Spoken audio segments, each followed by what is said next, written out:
नाखून क्यों बढ़ते हैं? लेखक हजारी प्रसाद द्विवेदी। बच्चे कभी कभी चक्कर में डाल देने वाले प्रश्न कर बैठते हैं। अल्पज्ञ पिता बड़ा दयनीय जीव होता है।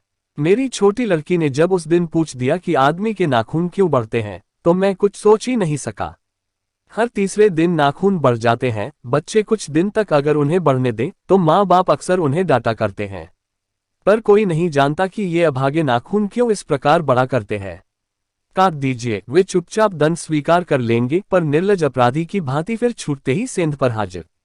आखिर ये इतने बेहया क्यों हैं? कुछ लाख ही वर्षों की बात है जब मनुष्य जंगली था, वनमानुष जैसा। उसे नाखून की जरूरत थी। उसकी जीवन रक्षा के लिए नाखून बहुत जरूरी थे। असल में वही उसके अस्त्र थे। दांत भी थे, पर नाखून के बाद ही उनका स्थान था। उन दिनों उसे जूझना पड़ता था, प्रतिद्वंद्वियों को पछाड़ना पड़ता था। नाखून उसके लिए आवश्यक अंग था। फिर धीरे धीरे वह अपने अंग से बाहर की वस्तुओं का सहारा लेने लगा।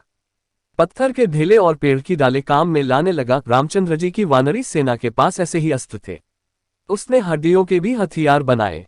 इन हड्डी के हथियारों में सबसे मजबूत और सबसे ऐतिहासिक था देवताओं के राजा इंद्र का वज्र, जो दधीची मुनि की हड्डियों से बना था। मनुष्य और आगे बढ़ा। उसने धातु के हथियार बनाए। जिनके पास लोहे के शस्त्र और अस्त्र थे, वे विजयी हुए। देवताओं के राजा तक को मनुष्यों के राजा से इसलिए सहायता लेनी पड़ती थी कि मनुष्यों के राजा के पास लोहे के अस्त्र थे। असुरों के पास अनेक विद्याएं थीं, पर लोहे के अस्त्र नहीं थे, शायद घोड़े भी नहीं थे। आर्यों के पास ये दोनों चीजें थीं। आर्य विजयी हुए। फिर इतिहास अपनी गति से बढ़ता गया। नाग हारे, सुपर्ण हारे, यक्ष हारे, गंधर्व हारे, असुर हारे, राक्षस हारे। लोहे के अस्त्रों ने बाजी मार ली। इतिहास आगे बढ़ा। पलीते वाली बंदूकों ने, कारतूसों ने, तोपों ने, बमों ने, बमवर्षक वायुयानों ने इतिहास को किस कीचड़ भरे घाट तक घसीटा है, ये सबको मालूम है। नखधर मनुष्य अब एटम बम पर भरोसा करके आगे की ओर चल पड़ा है, पर उसके नाखून अब भी बढ़ रहे हैं। अब भी प्रकृति मनुष्य को उसके भीतर वाले अस्त्र से वंचित नहीं कर रही है। अब भी वह याद दिला देती है कि तुम्हारे नाखून को भुलाया नहीं जा सकता। तुम वही लाख वर्ष पहले के नखदतावलंबी जीव हो, पशु के साथ एक ही सतह पर विचरने वाले और चरने वाले। ततः किम, मैं हैरान होकर सोचता हूं कि मनुष्य आज अपने बच्चों को नाखून न काटने के लिए डांटता है। किसी दिन कुछ थोड़े लाख वर्ष पूर्व वह अपने बच्चों को नाखून नष्ट करने पर डांटता रहा होगा। लेकिन प्रकृति है कि वह अब भी नाखून को जिलाए जा रही है, और मनुष्य है कि वह अब भी उसे काटे जा रहा है। वे कमबख्त रोज बढ़ते हैं, क्योंकि वे अंधे हैं, नहीं जानते कि मनुष्य को इससे कोटि कोटि गुना शक्तिशाली अस्त्र मिल चुका है। मुझे ऐसा लगता है कि मनुष्य अब नाखून को नहीं चाहता। उसके भीतर बर्बर युग का कोई अवशेष रह जाए, यह उसे असह्य है। लेकिन ये कैसे कहूं? नाखून काटने से क्या होता है? मनुष्य की बर्बरता घटी कहाँ है? वह तो बढ़ती जा रही है। मनुष्य के इतिहास में हिरोशिमा का हत्याकांड बार बार थोड़े ही हुआ है। ये तो उसका नवीनतम रूप है। मैं मनुष्य के नाखून की ओर देखता हूं तो कभी कभी निराश हो जाता हूं। ये उसकी भयंकर पाशवी वृत्ति के जीवन का प्रतीक है। मनुष्य की पशुता को जितनी बार भी काट दो, वह मरना नहीं जानती। कुछ हजार साल पहले मनुष्य ने नाखून को सुकुमार विनोदों के लिए उपयोग में लाना शुरू किया था। वात्स्यायन के काम सूत्र से पता चलता है कि आज से 2000 वर्ष पहले का भारतवासी नाखूनों को जम के संवारता था। उनके काटने की कला काफी मनोरंजक बताई गई है। त्रिकोण, वर्तुलाकार, चंद्राकार, दंतुल आदि विविध आकृतियों के नाखून उन दिनों विलासी नागरिकों के न जाने किस काम आया करते थे। उनको सिकथक, मोम और अलक्तक आलता से यत्नपूर्वक रगड़कर लाल और चिकना बनाया जाता था। गौर देश के लोग उन दिनों बड़े बड़े नखों को पसंद करते थे और दाक्षिणात्य लोग छोटे नखों को। अपनी अपनी रुचि है, देश की भी और काल की भी।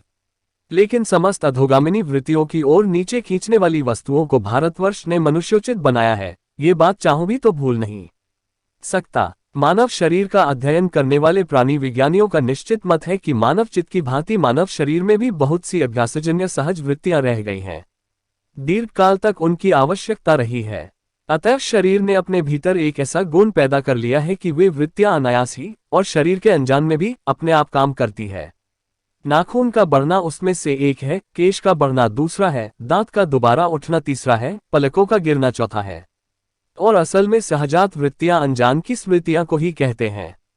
हमारी भाषा में भी इसके उदाहरण मिलते हैं। अगर आदमी अपने शरीर की, मन की और वाक की अनायास घटने वाली वृत्तियों के विषय में विचार करे तो उसे अपनी वास्तविक प्रवृत्ति पहचानने में बहुत सहायता मिले। पर कौन सोचता है? सोचना तो क्या, उसे इतना भी पता नहीं चलता कि उसके भीतर नख बढ़ा लेने की जो सहजात वृत्ति है वह उसके पशुत्व का प्रमाण है। उन्हें काटने की जो प्रवृत्ति है वह उसकी मनुष्यता की निशानी है, और यद्यपि पशुत्व के चिन्ह उसके भीतर रह गए हैं, पर वह पशुत्व को छोड़ चुका है। पशु बनकर वह आगे नहीं बढ़ सकता, उसे कोई और रास्ता खोजना चाहिए। अस्त्र बढ़ाने की प्रवृत्ति मनुष्यता की विरोधिनी है। मेरा मन पूछता है किस ओर? मनुष्य किस ओर बढ़ रहा है? पशुता की ओर या मनुष्यता की ओर? अस्त्र बढ़ाने की ओर या अस्त्र काटने की ओर? मेरी निर्बोध बालिका ने मानो मनुष्य जाति से ही प्रश्न किया है, जानते हो नाखून क्यों बढ़ते हैं? ये हमारी पशुता के अवशेष हैं। मैं भी पूछता हूँ, जानते हो ये अस्त्र शस्त्र क्यों बढ़ रहे हैं? ये हमारी पशुता की निशानी है। भारतीय भाषाओं में प्रायः ही अंग्रेजी के इंडिपेंडेंस शब्द का समानार्थक शब्द नहीं व्यवहृत होता। 15 अगस्त को जब अंग्रेजी भाषा के पत्र इंडिपेंडेंस की घोषणा कर रहे थे, देशी भाषा के पत्र स्वाधीनता दिवस की चर्चा कर रहे थे। इंडिपेंडेंस का अर्थ है अधीनता या किसी की अधीनता का अभाव, पर स्वाधीनता शब्द का अर्थ है अपने ही अधीन रहना। अंग्रेजी में कहना हो तो सेल्फ डिपेंडेंस कह सकते हैं। मैं कभी कभी सोचता हूं कि इतने दिनों तक अंग्रेजी की अनुवर्तिता करने के बाद भी भारतवर्ष इंडिपेंडेंस को अधीनता क्यों नहीं कह सका। उसने अपनी आजादी के जितने भी नामकरण किए, स्वतंत्रता, स्वराज्य, स्वाधीनता, उन सब में स्व का बंधन अवश्य रखा। यह क्या संयोग की बात है, या हमारी समूची परंपरा ही अनजान में हमारी भाषा के द्वारा प्रकट होती रही है। मुझे प्राणी विज्ञानी की बात फिर याद आती है, सहजात वृत्ति अनजानी स्मृतियों का ही नाम है। स्वराज होने के बाद स्वभावतः ही हमारे नेता और विचारशील नागरिक सोचने लगे हैं कि इस देश को सच्चे अर्थ में सुखी कैसे बनाया जाए। हमारे देश के लोग पहली बार यह सब सोचने लगे हों, ऐसी बात नहीं है। हमारा इतिहास बहुत पुराना है। हमारे शास्त्रों में इस समस्या को नाना भावों और नाना पहलुओं से विचारा गया है। हम कोई नौसिखुए नहीं है जो रातों रात अनजान जंगल में पहुंचाकर अर्शित छोड़ दिए गए हों। हमारी परंपरा महिमामयी, उत्तराधिकार विपुल और संस्कार उज्ज्वल हैं। हमारे अनजान में भी ये बातें हमें एक खास दिशा में सोचने की प्रेरणा देती हैं। यह जरूर है कि परिस्थितियां बदल गई है, उपकरण नए हो गए हैं और उलझनों की मात्रा भी बहुत बढ़ गई है, पर मूल समस्याएं बहुत अधिक नहीं बदली हैं। भारतीय चित्त जो आज भी अधीनता के रूप में न सोचकर स्वाधीनता के रूप में सोचता है, वह हमारे दीर्घकालीन संस्कारों का फल है। वह स्व के बंधन को आसानी से नहीं छोड़ सकता। अपने आप पर अपने आप के द्वारा लगाया हुआ बंधन हमारी संस्कृति की बड़ी भारी विशेषता है। मैं ऐसा तो नहीं मानता कि जो कुछ हमारा पुराना है, जो कुछ हमारा विशेष है, उससे हम चिपटे ही रहें। पुराने का मोह सब समय वांछनीय ही नहीं होता। मरे बच्चे को गोद में दबाए रहने वाली बंदर या मनुष्य का आदर्श नहीं बन सकती। परंतु मैं ऐसा भी नहीं सोच सकता कि हम नई अनुसंधित्सा के नशे में चूर होकर अपना सरबस खो दें। कालिदास ने कहा था कि सब पुराने अच्छे नहीं होते, सब नए खराब ही नहीं होते। भले लोग दोनों की जांच कर लेते हैं, जो हितकर होता है उसे ग्रहण करते हैं, और मूल लोग दूसरों के इशारे पर भटकते रहते हैं। हमें परीक्षा करके हितकर बात सोच लेनी होगी, और अगर हमारे पूर्व संचित भंडार में वह हितकर वस्तु निकल आए तो इससे बढ़कर और क्या हो सकता है। जातियां इस देश में अनेक आई हैं, लड़ती झगड़ती भी रही हैं, फिर प्रेम पूर्वक बस भी गई हैं। सभ्यता की नाना सीढ़ियों पर खड़ी और नाना और मुख करके चलने वाली इन जातियों के लिए एक सामान्य धर्म खोज निकालना कोई सहज बात नहीं थी। भारतवर्ष के ऋषियों ने अनेक प्रकार से इस समस्या को सुलझाने की कोशिश की थी, पर एक बात उन्होंने लक्ष्य की थी। समस्त वर्णों और समस्त जातियों का एक सामान्य आदर्श भी है, वह है अपने ही बंधनों से अपने को बांधना। मनुष्य पशु से किस बात में भिन्न है? आहार निद्रा आदि पशु सुलभ स्वभाव उसके ठीक वैसे ही है जैसे अन्य प्राणियों के, लेकिन वह फिर भी पशु से भिन्न है। उसमें संयम है, दूसरे के सुख दुख के प्रति संवेदना है, श्रद्धा है, तप है, त्याग है। यह मनुष्य के स्वयं के उद्भावित बंधन है। इसीलिए मनुष्य झगड़े टिंटे को अपना आदर्श नहीं मानता, गुस्से में आकर चढ़ दौड़ने वाले अविवेकी को बुरा समझता है और वचन, मन और शरीर से किए गए असत्याचरण को गलत आचरण मानता है। ये किसी भी जाति या वर्ण या समुदाय का धर्म नहीं है, यह मनुष्य मात्र का धर्म है। महाभारत में इसीलिए निर्वैर भाव, सत्य और अक्रोध को सब वर्णों का सामान्य धर्म कहा है। एतद्धि तृतीयम श्रेष्ठं सर्वभूतेषु भारत। निर्वैरता महाराज सत्यम अक्रोधैश्च।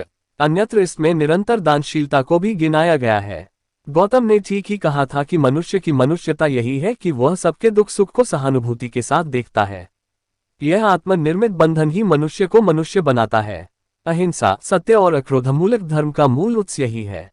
मुझे आश्चर्य होता है कि अनजान में भी हमारी भाषा में यह भाव कैसे रह गया है। लेकिन मुझे नाखून के बढ़ने पर आश्चर्य हुआ था। अज्ञान सर्वत्र आदमी को पछाड़ता है, और आदमी है कि सदा उससे लोहा लेने को कमर कसे है। मनुष्य को सुख कैसे मिलेगा? बड़े बड़े नेता कहते हैं वस्तुओं की कमी है और मशीन बैठाओ और उत्पादन बढ़ाओ और धन की वृद्धि करो और बाह्य उपकरणों की ताकत बढ़ाओ। एक बूढ़ा कहता था बाहर नहीं भीतर की ओर देखो। हिंसा को मन से दूर करो, मिथ्या को हटाओ, क्रोध और द्वेष को दूर करो, लोग के लिए कष्ट सहो, आराम की बात मत सोचो, प्रेम की बात सोचो, आत्मतोषण की बात सोचो, काम करने की बात सोचो। उसने कहा प्रेम ही बड़ी चीज है क्योंकि वह हमारे भीतर है। उच्छृंखलता पशु की प्रवृत्ति है, स्व का बंधन मनुष्य का स्वभाव है। बूढ़े की बात अच्छी लगी या नहीं पता नहीं, उसे गोली मार दी गई, आदमी के नाखून बढ़ने की प्रवृत्ति ही हावी हुई। मैं हैरान होकर सोचता हूँ बूढ़े ने कितनी गहराई में बैठकर मनुष्य की वास्तविक चरितार्थता का पता लगाया था। ऐसा कोई दिन आ सकता है जबकि मनुष्य के नाखूनों का बढ़ना बंद हो जाएगा। प्राणी शास्त्रियों का ऐसा अनुमान है कि मनुष्य का अनावश्यक अंग उसी प्रकार झड़ जाएगा जिस प्रकार उसी पूंछ झड़ गई है। उस दिन मनुष्य की पशुता भी लुप्त हो जाएगी। शायद उस दिन वह मारणास्त्रों का प्रयोग भी बंद कर देगा। तब तक इस बात से छोटे बच्चों को परिचित करा देना वांछनीय जान पड़ता है कि नाखून का बढ़ना मनुष्य के भीतर की पशुता की निशानी है और उसे नहीं बढ़ने देना मनुष्य की अपनी इच्छा है, अपना आदर्श है। बेहतर जीवन में रोकना मनुष्यत्व का तकाजा है। मनुष्य में जो घृणा है, जो अनायास बिना सिखाए आ जाती है, वह पशुत्व का द्योतक है और अपने को संयत रखना, दूसरे के मनोभावों का आदर करना मनुष्य का स्वधर्म है। बच्चे ये जाने तो अच्छा हो कि अभ्यास और तप से प्राप्त वस्तुएं मनुष्य की महिमा को सूचित करती हैं।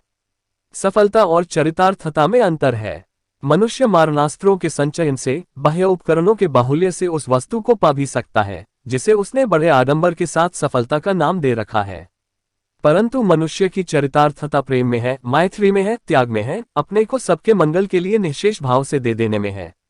नाखूनों का बढ़ना मनुष्य की उस अंध सहजात वृत्ति का परिणाम है जो उसके जीवन में सफलता ले आना चाहती है। उसको काट देना उस स्वनिर्धारित आत्मबंधन का फल है जो उसे चरितार्थता की ओर ले जाती है।